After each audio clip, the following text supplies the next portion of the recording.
faut être les premiers à jouer avec les nouvelles règles de Battle Royale. Dégagez, dégagez. Merci encore à nos sponsors qui fournissent les uniformes de combat et les montres. Imaginez l'intensité du spectacle auquel vous allez assister en direct. C'est génial, génial. Sous vos yeux, vous allez voir ces 42 jeunes qui vont s'entretuer. Eh bien, bonjour mes amis, bienvenue sur ma chaîne thématique sur YouTube, destinée à vous parler de films, de séries, de commentaires. C'est toujours un plaisir, mes amis, de vous retrouver avec moi. Nous sommes aujourd'hui mardi 27 mars 2023. Donc un petit coucou à mes collègues de la sécurité qui vont se trouver confrontés à la grève donc du 28, que ce soit les agents de nuit qui vont travailler ce soir, cette nuit, donc du 27 au 28 au matin, ou les collègues de la sécurité qui vont travailler le 28, qui vont partir travailler le 28 au matin très tôt, ou ceux qui vont partir le 28 au soir pour travailler. Moi je travaille pas, donc c'est une bonne chose pour moi. Bon, je pense à mes collègues. Je vais vous parler d'un film que j'ai vu ce week-end, un film sur la survie, s'appelle Battle Royale 2, Requiem, c'est la suite de Battle Royale, donc film japonais. Le Battle Royale, le premier, donc c'est un film culte. J'en ai déjà fait une vidéo, j'en ai déjà parlé, c'est excellent. Battle Royale 2, Requiem, c'est pas pareil. Donc origine c'est Japon, la durée c'est 2h14, les acteurs c'est Tatsuya Fujiwara, Aki Maeda, Shogo Oshinari, Ayana Sakai et Takeshi Kitano. Takeshi Kitano est un acteur japonais que j'adore, qui était déjà dans le 1 dans Battle Royale, et par contre il est mort en fait, enfin non, je devrais pas le dire. Mais bon, on le revoit dans Battle Royale 2, alors qu'effectivement il n'a pas de rôle, il joue plus effectivement dans Battle Royale 2.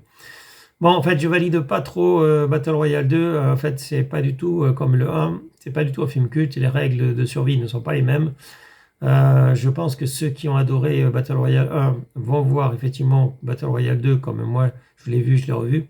Mais j'ai pas apprécié, j'apprécie pas autant Battle Royale 2 que Battle Royale 1. Donc effectivement, quand vous avez vu Battle Royale 1, vous êtes obligé de voir Battle Royale 2.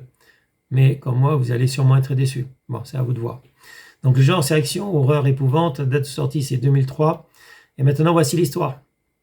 L'histoire se déroule un an après le premier film. On y suit les deux survivants rentrés chez eux et tenter d'alerter l'opinion publique sur ce qui s'est passé sur l'île. Leur déclaration provoque un chaos sur tout le pays, violemment réprimé par le pouvoir militaire. Ce dernier décide alors de faire participer les deux opposants à la deuxième saison de Battle Royale en compagnie d'une classe beaucoup moins tendre que la précédente. Ouais, enfin bon, moins tendre que la précédente. Donc moi je suis pas tout à fait d'accord. Cette classe de losers, en fait, c'est une classe de losers dans Battle Royale 2 qui, comme l'autre classe, on va les gazer, on va les endormir, les amener dans un bus. Enfin, pendant qu'ils sont dans un bus, on va les gazer, comme ça s'est passé avec le 1. Et puis, donc, ils se retrouvent embarqués sur une île. Il va devoir survivre. Ils ont des colliers autour du cou, des colliers qui explosent. Et donc, s'ils ne respectent pas les règles, ils explosent. Dans les règles, cette fois-ci, c'est des binômes, c'est-à-dire qu'un garçon et une fille, si l'un meurt, l'autre va mourir, l'autre, le bracelet, le collier va exploser. Donc en fait, il ne faut pas qu'ils s'éloignent de plus de 50 mètres, il ne faut pas qu'il y en ait un qui meurt parce que l'autre meurt, et ils sont confrontés, donc ils doivent attaquer les anciens survivants donc, du 1. Ils étaient deux survivants, mais ils ont formé un groupe, et donc ils sont en haut de l'île, et ils ont des armes. Donc voilà, c'est plutôt un film de guerre, mes amis. C'est plutôt un film de guerre qu'un film de survie. Moi, j'estime que c'est pas vraiment un film de survie. Et on n'apprend rien du tout. Enfin, on n'apprend pas grand-chose. Ça n'apporte pas autant d'éléments, autant de saveurs que le 1, que Battle Royale 1. Donc c'est pour ça que j'ai du mal à valider. Et moi-même, je prends pas de plaisir. Autant je prends de plaisir à voir ou à revoir Battle Royale 1, autant je prends pas de plaisir à chaque fois à voir Battle Royale 2. Donc je valide à moitié. Et je pense que vous êtes obligé de voir Battle Royale 2 si vous avez aimé Battle Royale 1, mais vous allez être déçus, comme je l'ai dit. Voilà, c'est plutôt un film de guerre, ça tire dans tous les sens. C'est pas le meilleur qui gagnera, c'est pas le.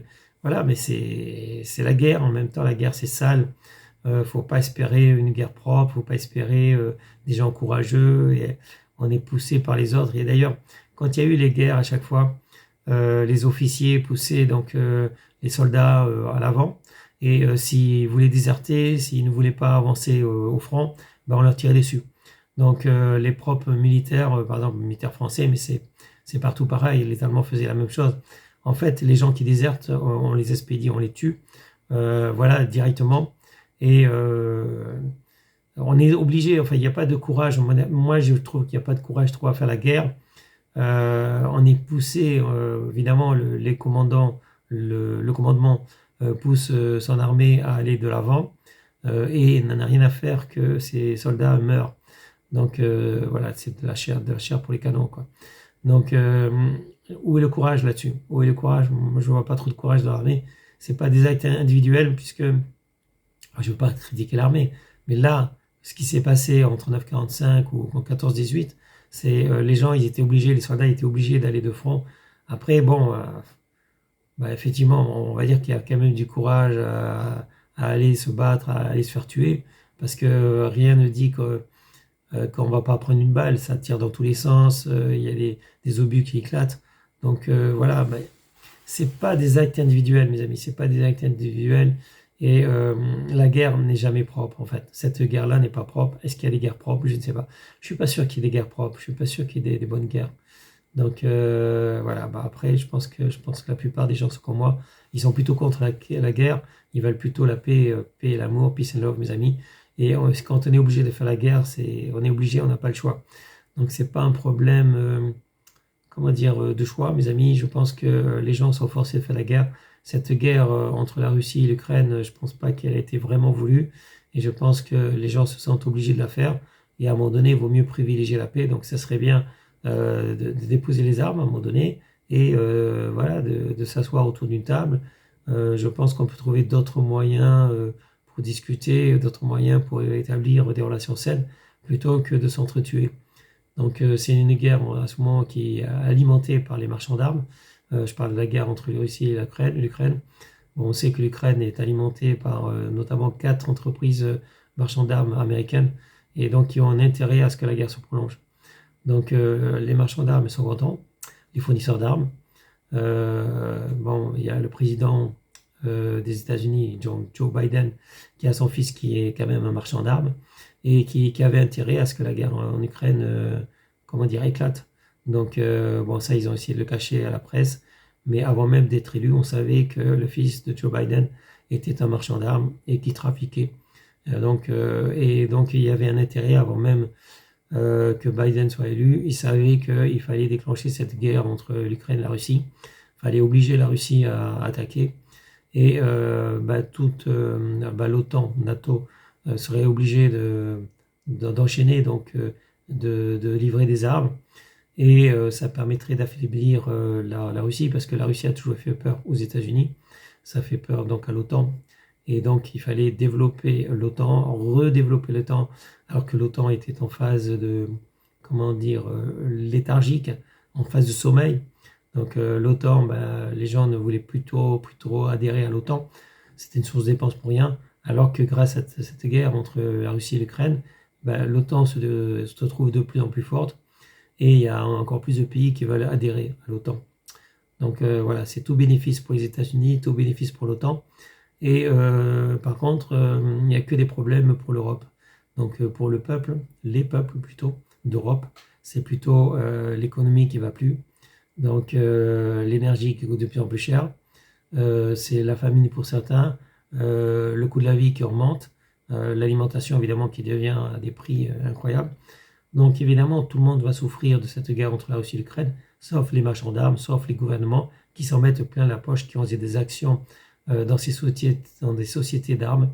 Et donc eux vont s'en mettre plein les poches. Mais je parle des sociétés d'armes, il y a des sociétés, la vente de gaz de schiste des États-Unis, vente de pétrole, tout ça, ils ont intérêt à ce que la guerre dure.